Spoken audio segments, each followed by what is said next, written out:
Welcome students. நம்ம 12th standard chapter 9ல உள்ள 1 mark பற்றி பார்க்க போகிறோம். ஸோ ஃபஸ்ட் கொஸ்டின் எடுத்துக்கிட்டால் இதை பார்த்தீங்கன்னா இந்த ஃபார்முலா நம்மளுக்கு ஆப்ட் ஆகும்.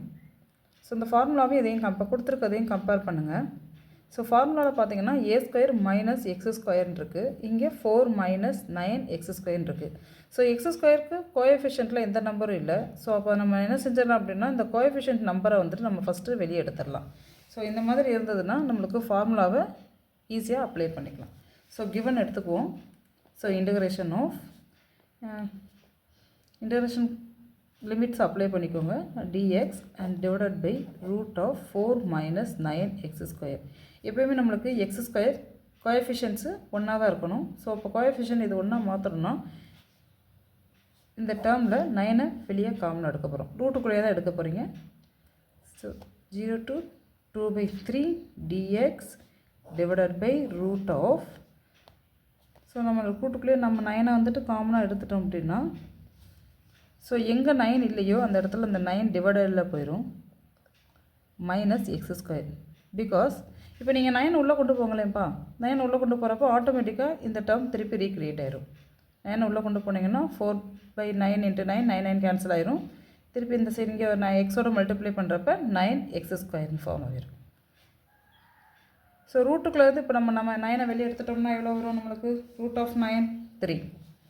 So integration of 0 to 2/3 dx 1/1 step by ஸ்டெப்பாக தான் பண்ணிகிட்ருக்கேன். 3 வெளியே வந்துருச்சு. அப்போ root of 4/9 minus x square. எப்போயுமே இன்டகிரேஷனில் கான்ஸ்டண்ட்டாக நம்ம இன்டகிரேஷனுக்கு வெளியே எழுதிடலாம். அதே மாதிரி 4/9 இருக்குது. நம்மளுக்கு ஃபார்முலாவில் எக்ஸ் ஸ்கொயர் கொண்டு வந்தாச்சு. அதே மாதிரி ஏ ஸ்கொயர் வேணும். ஸோ 4/9 ஸ்கொயர் டேர்மாக மாற்றுறதுக்கு 2/3 தான் ஹோல் ஸ்கொயர் எழுதிக்கலாம். ஸோ டிவைடட் பை 3 தான் இருக்குது. அதனால் 1/3 வெளியே வந்துருச்சு. Integration of 0 to 2/3 dx and divided by root of 2/3 the whole square minus x square. So இந்த டேர்மில் ஏக்கு பதிலாக நம்மளுக்கு என்ன இருக்குது? 2/3 அண்ட் எக்ஸுக்கு பதிலாக எக்ஸ் ஸ்கொயர் தான். ஸோ ஃபார்முலா அப்போ நம்மளுக்கு என்ன ஆகும்? நம்மளுக்கு x sine inverse of x/a. So 1/3 bracket போட்டுக்கோங்க. ஏன்னா இன்டகிரேஷன் லிமிட்ஸ் வந்து நம்ம அப்ளை பண்ணணும். ஸோ இந்த ஃபார்முலா நம்மளுக்கு என்னவா மாறிடுச்சு?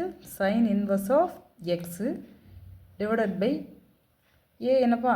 2 divided by 3 and 0 to 2/3.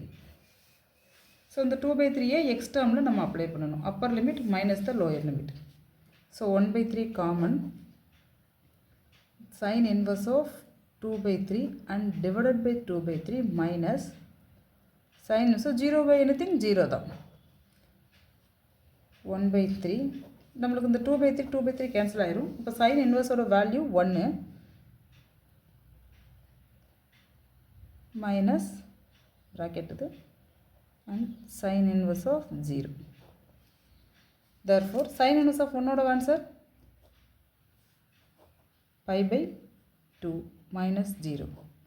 Therefore the answer will be 5/6. Option A.